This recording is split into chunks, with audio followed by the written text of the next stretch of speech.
So this is the Alcor 223. We have a lock system on here. When you turn off these nuts, it's gonna release easily. So after releasing these nuts, there is a handguard, and the handguard needs to be taken off smoothly. After that, we have a system on here, and there's a key inside of these rifle bags. When you release this one, it comes out easily.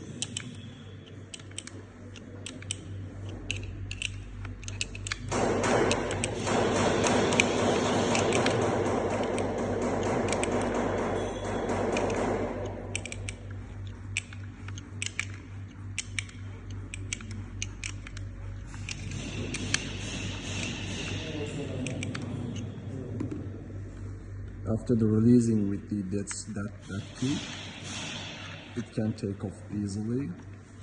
So you need to take off the barrels, just like that. In the box, the barrel comes like this, it's separate. This is the gas piston, and this is the rest of the rifles. So you need to just push a little bit down. When you push a little bit down, it take off this part, and then you can take off the whole carrier.